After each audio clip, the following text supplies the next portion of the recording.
దీక్షా దివస్ సందర్భంగా BRS party నేతలు కీలక వ్యాఖ్యలు చేశారు. సావు నోట్ల తలకాయ పెట్టి కేసీఆర్ తెలంగాణ చేస్తే ఇవాళ కాంగ్రెస్ పార్టీ ప్రజాపాలన పేరుతో ప్రజా వంచన పాలన చేస్తున్నారని చెప్పేసి పెద్ద ఎత్తున ఆరోపణలు చేశారు. మనతో పాటు ఫిషరీస్ కార్పొరేషన్ చైర్మన్ మిట్సాయి గారు ఉన్నారు, మాట్లాడదాం. కొట్లాడి తెచ్చుకున్న తెలంగాణ, సావు నోట్ల తలకాయ పెట్టి తెచ్చుకున్న తెలంగాణని ఇవాళ కాంగ్రెస్ ప్రజా వంచన పేరుతోని పార్టీ ప్రభుత్వం నడిపిస్తుందని చెప్పేసి మాట్లాడుతున్నారు. ఎవడు కేటీఆర్ బీఆర్ఎస్ నాయకులు కేటీఆర్ పట్టించుకుంటారు అండి. కేటీఆర్ చెల్లెనే పట్టించుకోరు, మేమే పట్టించుకుంటాము.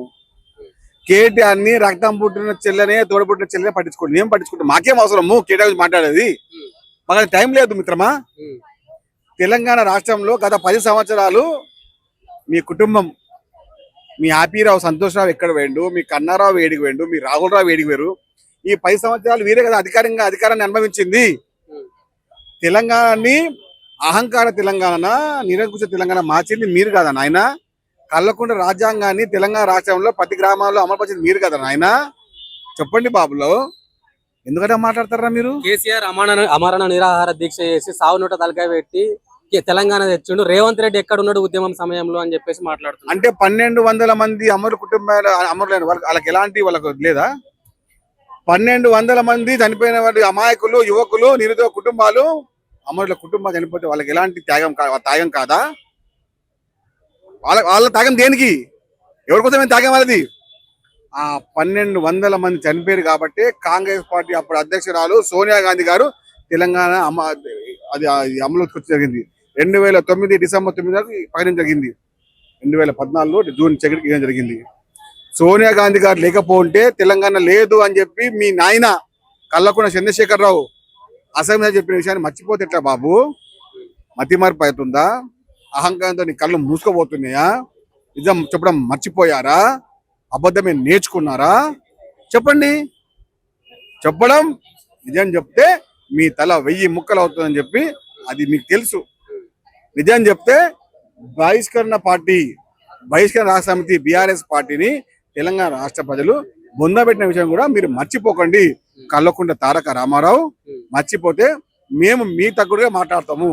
తెలంగాణలో ప్రజాప్రభుత్వం, ప్రజాపాలన నడుస్తుంది. రేవంత్ రెడ్డి గారి పాలన నడుస్తుంది. రేవంత్ రెడ్డి ప్రజాపాలన నడుస్తుంది కాబట్టి ఆయనకు వచ్చిన ఆదరణ చూసి ఓర్వలేక ఈ బిల్లా రంగాలు, ఈ దుర్మార్గులు, వీరి యొక్క అరాచకాలు, అక్రమంగా సంపాదించిన డబ్బుతో ఎట్లనో చిల్లపక్క పలుకుతున్నారు. ఈసారి ఎన్నికల్లో, సర్పంచ్ ఎన్నికల్లో మిమ్మల్ని బాధ్యతగా బతుకున్నప్పుడు బొంద పెడతారు మిమ్మల్ని. ఈసారి తెలంగాణలో ముఖ్యమంత్రి భూదందాలు చేస్తున్నాడు. ఇండస్ట్రియల్ ల్యాండ్ ట్రాన్స్ఫర్మేషన్ లో భాగంగా ప్రైవేట్ వ్యక్తులకు ల్యాండ్ ను కట్టబెట్టే ప్రయత్నం చేస్తున్నారని చెప్పేసి వాళ్ళు అది కూడా ఒక ఆరోపణ చేస్తున్నారు. నేను ఏమంటున్నాను, నేను నిన్న కూర్చున్నాము ప్రెస్ మీట్ లో శ్రీధరబాబు గారితో.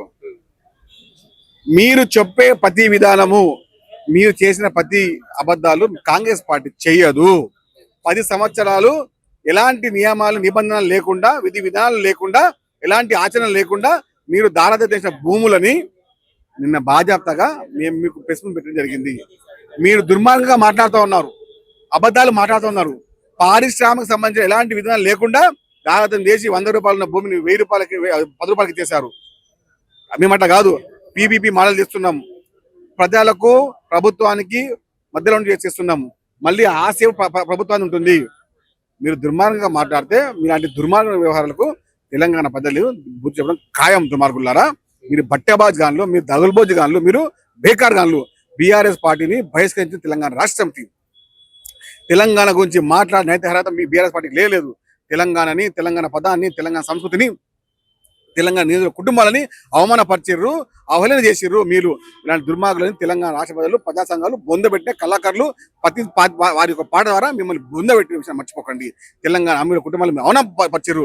500 మందిని చెప్పారు మీరే. దుర్మార్గులు చనిపోయింది చెప్పి మీరే. 1200 మంది చనిపోతే 550 మంది చెప్పారు. ఇలాంటి మాటలు మాట్లాడే ముందు మీ నోటి తాళం వేసుకోండి. తెలంగాణ ప్రజా సంఘాలని మీరు అవమానపరిచారు కాబట్టి మీరు మాట్లాడిన నైతిక హక్కు లేదు. తెలంగాణ పదాన్ని టీఆర్ఎస్ అంటే తెలంగాణ రాష్ట్ర సమితి, అలా తెలంగాణ చేసారు మీరు కాబట్టి తెలంగాణ గురించి మాట్లాడే అర్హత లేదు, హక్కు కూడా లేదు. అలాంటి విధి విధానాలకు కూడా మీకు భాగం కూడా లేదు. తెలంగాణకు మీకు పేగుబంధం తెగిపోయింది. బీఆర్ఎస్ పార్టీకి తెలంగాణ నుంచి పేగుబంధం తెగిపోయింది కాబట్టి మీరు తెలంగాణ గురించి మాట్లాడే నైతిక మీకు లేదు. ఫార్ములా ఈ రేస్ కు సంబంధించి నేను లైవ్ డిటెక్టర్ టెస్ట్ కూడా సిద్ధంగా ఉన్నాను. ఇదంతా ఫాల్తూ కేసు అని చెప్పేసి ఇప్పటికి కూడా కేటీఆర్ మాట్లాడుతున్న పరిస్థితి. డ్రగ్స్ చేసుకుంటారు కాబా అబద్ధాలు మాట్లాడుతూ ఉంటారు. ఆయనకు మెదడులో నరం దుబ్బింది. డ్రగ్స్ వాడి నువ్వు డిటెక్ట్ ఏం చేయవలసిన లేదు. నీ ఎంట్రికలు నీ రక్తం ఇచ్చేసి అంతే. ఒక ఒక ఒక డ్రాప్ రక్తము నీ ఎంట్రికలు ఇచ్చేస్తే నువ్వు ఇన్ని రోజులు నువ్వు డ్రగ్స్ వాడినావు లేదా అని సిద్ధమని చెప్తున్నాడు కదా. రామని ఏమని చెప్పు, సిద్ధమని ఇచ్చి పంపు, ఇచ్చి పంపు, నువ్వు ఇచ్చి పంపు, నీ మామూలు కోసి ఇచ్చి పంపు, వీడి ముందు ఇచ్చి పంపు. ప్రభుత్వానికి నన్ను అరెస్ట్ చేసే దమ్ముందా అని అరే అరెస్ట్ చేయండి, దొంగలను ఎవరు అరెస్ట్ చేస్తారు? దొంగ అరెస్ట్ పెద్ద జీవో అవసరం లేదు. బాధ్యతగా దొరికిన దొంగవు నువ్వు. విచారణ పేరుతో కక్షపూరిత 65 కోట్లు బాధ్యతగా దొంగలు ఇచ్చిన దగులు బాధ్య దొంగవు నువ్వు. మంచి దొంగ, గద దొంగ, దొంగే, దొంగే. నేరం నేరమే. ప్రజా సొమ్ము తీసుకున్న ఏ దుర్మార్గుడు కూడా శాసనసభలో కూర్చునే నైతిక హక్కు లేదు. తెలంగాణ రాష్ట్రంలో దొంగలను తరిమి కొట్టే పాలన వచ్చేసింది కాబట్టి, ఇది ప్రజాపాలన వచ్చింది కాబట్టి దొంగలు ఉండకూడదు. ప్రజాపాలన కాదు, ప్రజా వైఫల్య పాలన. స్థానిక సంస్థల ఎన్నికల్లో ప్రజలు కాంగ్రెస్ పార్టీకి బుద్ధి చెప్తారని చెప్పేసి కూడా అంటున్నారు. 32 జిల్లాల సర్పంచ్ ఎన్నికల్లో బాగా చెప్తున్నాము. రాష్ట్రంలో ప్రతి ఊరిలో, ప్రతి గ్రామంలో, ప్రతి పంచాయతీలో కాంగ్రెస్ పార్టీ జెండా ఎగరబోతుంది. బాధ్యతగా మేము తీసుకున్న ప్రతి నిర్ణయాలు, మా సంక్షేమ పథకాలు దాదాపు 95% మేము గెలుస్తున్నాం.